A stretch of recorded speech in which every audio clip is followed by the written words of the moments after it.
ಲಕ್ಕುಂಡಿಯಲ್ಲಿ ಉತ್ಖನನ ನಡೀತಾ ಇದೆ. ಉತ್ಖನನ ಈಗಾಗಲೇ 4ನೇ ದಿನ ಆಗಿ 5ನೇ ದಿನಕ್ಕೆ ಕಾಲಿಟ್ಟಿರೋದು. ಆದರೆ ಈ ಸಂದರ್ಭದಲ್ಲಿ ನಿಗದಿತ ಸಮಯಕ್ಕೆ ಆರಂಭ ಆಗಬೇಕಿತ್ತು ಈ ಉತ್ಖನನ ಕಾರ್ಯ.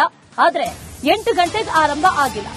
ಕೂಲಿ ಕಾರ್ಮಿಕರು ಒಂದಷ್ಟು ವಿಚಾರಕ್ಕೆ ಸಂಬಂಧಪಟ್ಟಂತೆ ಆಕ್ಷೇಪವನ್ನ ವ್ಯಕ್ತಪಡಿಸಿದ್ದಾರೆ, ಅಪಸ್ವರವನ್ನ ನುಡಿದಿದ್ದಾರೆ. ನಿಗದಿಯಂತೆ 4ನೇ ದಿನ ಈ ಉತ್ಖನನ ಕಾರ್ಯ ಆರಂಭ ಆಗಿಲ್ಲ. ಕಾರಣ ಕೂಲಿ ಕಾರ್ಮಿಕರು ಅಪಸ್ವರ ನುಡಿದಿರೋದು ವೇತನ ವಿಚಾರದಲ್ಲಿ. ನಿಗದಿಯಂತೆ 8 ಗಂಟೆಗೆ ಆರಂಭ ಆಗಬೇಕಿತ್ತು ಉತ್ಖನನ ಕಾರ್ಯ.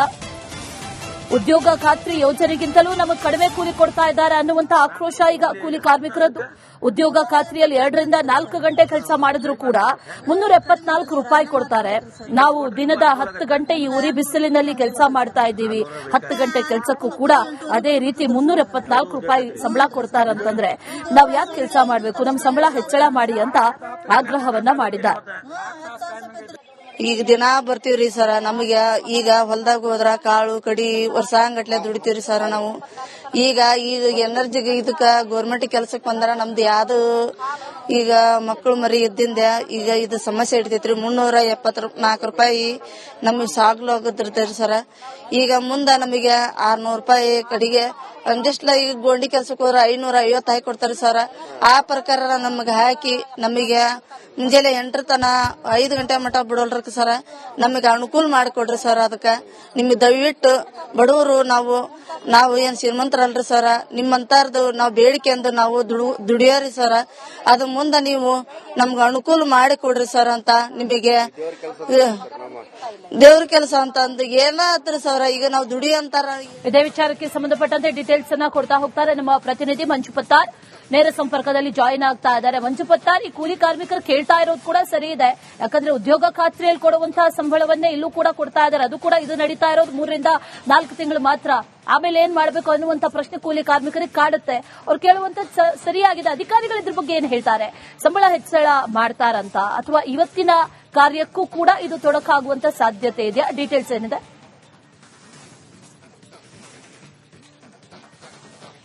ಹೌದು ಅಶ್ವಿನಿ, ಏನು ಗದಗ ತಾಲೂಕಿನ ಲಕ್ಕುಂಡಿ ಗ್ರಾಮದಲ್ಲಿ ನಿಧಿ ಸಿಕ್ಕ ಬೆನ್ನಲ್ಲೇ ಉತ್ಖನನ ಕಾರ್ಯ ನಡೀತಾ ಇದೆ. ಇವತ್ತಿಗೆ 4ನೇ ದಿನಕ್ಕೆ ಉತ್ಖನನ ಕಾರ್ಯ ನಡೀತಾ ಇದೆ. ಈ ಒಂದು ಉತ್ಖನನ ಕಾರ್ಯಕ್ಕೆ ಬೆಳಗಿನ ಜಾವ 8 ರಿಂದ ಸಂಜೆ 5ವರೆಗೂ ಕೂಡ ಸುಮಾರು 35 ಕಾರ್ಮಿಕರು ಇಲ್ಲಿ ಕೆಲಸ ಮಾಡಬೇಕಾಗತ್ತೆ. ಏನು ಇಲ್ಲಿ ಕೂಲಿ ಕಾರ್ಮಿಕರೇನಿದ್ದಾರೆ, ಈ ಕೂಲಿ ಕಾರ್ಮಿಕರು ಕೃಷಿ ಕೆಲಸವನ್ನು ಮಾಡುವಂತ ಕೂಲಿ ಕಾರ್ಮಿಕರಿದ್ದಾರೆ. ಆದ್ರೆ ಇವರಿಗೆ ಇಲ್ಲಿ ಸಾಕಷ್ಟು ಅಂದ್ರೆ ಆಯಾಸದ ಕೆಲಸ, ಅಂದ್ರೆ ಸಾಕಷ್ಟು ತ್ರಾಸಾಗುವಂತ ಕೆಲಸ.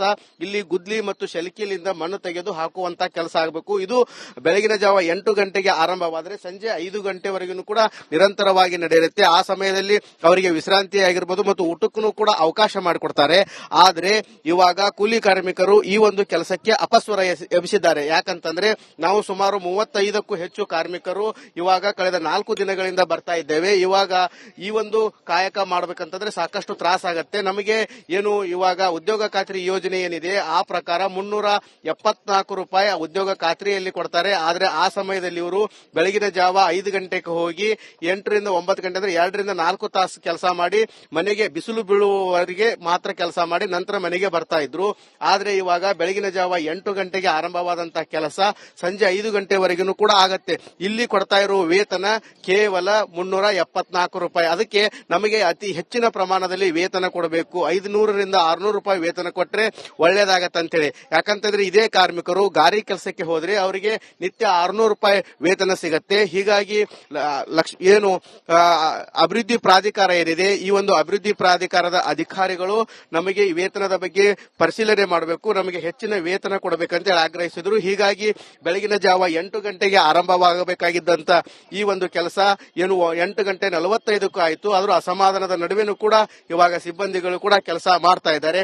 ಅಶ್ವಿನಿ, ಇನ್ನೊಂದು ಈ ಒಂದು ಉತ್ಖನನ ಸಮಯದಲ್ಲಿ ಇಲ್ಲಿ ನಾವು ನೋಡ್ತಾ ಇರಬಹುದು, ಇವಾಗ ಒಂದು ಪುರಾತನ ಕಾಲದ ಕೊಡಲೆ ಆಕಾರದ ಪ್ರಾಚ್ಯ ವಸ್ತು ಕೂಡ ಪತ್ತೆಯಾಗಿತ್ತು.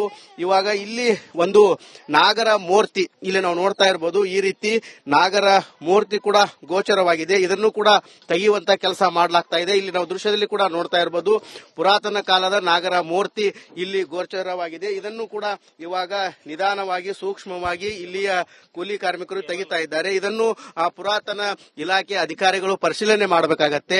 ನಿನ್ನೆ ಇಲ್ಲೇ ಒಂದು ಆ ಕೋಟೆ ಗೋಡೆ ಮೇಲೆ ನಾಗರ ಹಾವು ಪ್ರತ್ಯಕ್ಷವಾಗಿತ್ತು. ಅದಾದ ನಂತರ ಇದು ಕೂಡ ಗೋಚರವಾಗಿತ್ತು. ಇವಾಗ ಸುಮಾರು ಈವರೆಗೂ ಕೂಡ ಇಲ್ಲಿ ಇವಾಗ ಇಷ್ಟೊಂದು ಈ ಒಂದು ನಾಗರ ಹಾವಿನ ಮೂರ್ತಿ ಕಾಣಿಸ್ತಾ ಇದೆ. ಈ ರೀತಿ ಸಾಕಷ್ಟು ಪ್ರಾಚ್ಯ ವಸ್ತುಗಳು ಕೂಡ ಈ ಒಂದು ಏನು ಅನ್ವೇಷಣೆ ಇಲ್ಲಿ ಉತ್ಖನನ ನಡೀತಾ ಇದೆ. ಈ ಉತ್ಖನನದ ವೇಳೆ ಸಿಗ್ತಾ ಇದ್ದಾವೆ.